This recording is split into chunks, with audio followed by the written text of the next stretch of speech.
Swasday! Guys, for tonight's video, naisipan namin ng friend ko na pumunta sa Elephant Massage and Spa. Nagpasama siya sa akin kasi masakit daw yung buong katawan niya.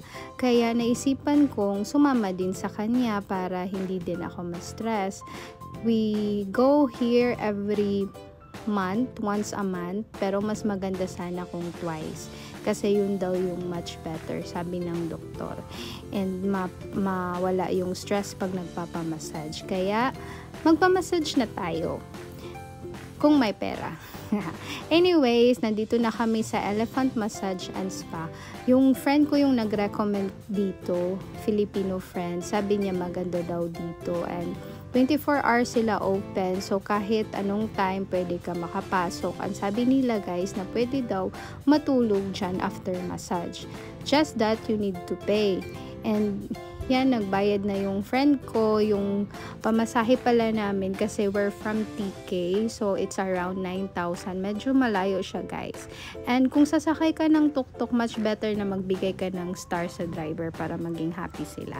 So yun, nandito na kami, papasok na, and as you see, ito yung service nila dito.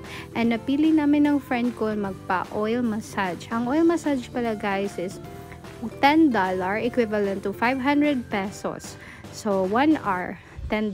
And yun, pasok na kami. And yung mga Cambodian dito, they think na Cambodian kami kung di kami magsalita. Pero kung magsalita ka, then they will think na foreigner ka from other country. So, ito na, binigyan na kami ng keys. Tapos, room number 27 kami. And as you can see guys, may toilet sila para yan sa jacuzzi and sauna dyan. Yun pala doon sa mga lalaki yan. And meron din sila pang babae na sauna. And sinabi din sa friend ko guys, pag magpamassage ka, pwede ka munang mag-sauna. Kasi free yung sauna dito at free yung steam nila. So, maganda no, kaya pwede kayong pumunta dito.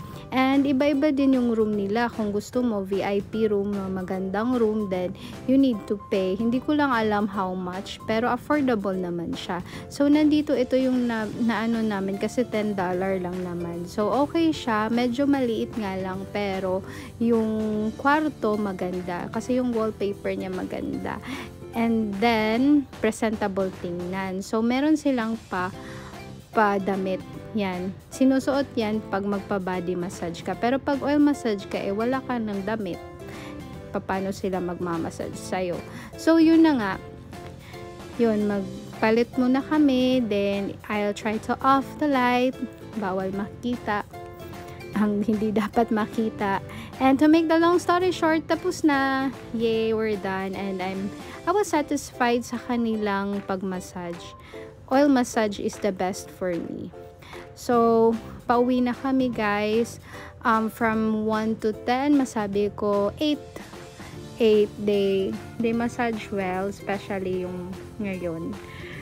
I've been here many times already, but ngayon for me, the best siya. Ito yung mga services nila, kamay lang nandyan, di mo maintindihan.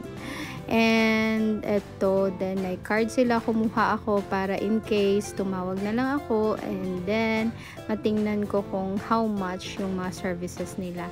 Ito yung room nila dati, and ito yung jacuzzi nila sa mga babae. And malapit dyan yung sauna and steam as well.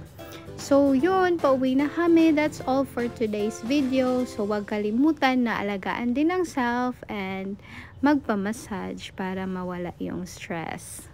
Yun na yung tuktok namin. Thank you for watching. Bye!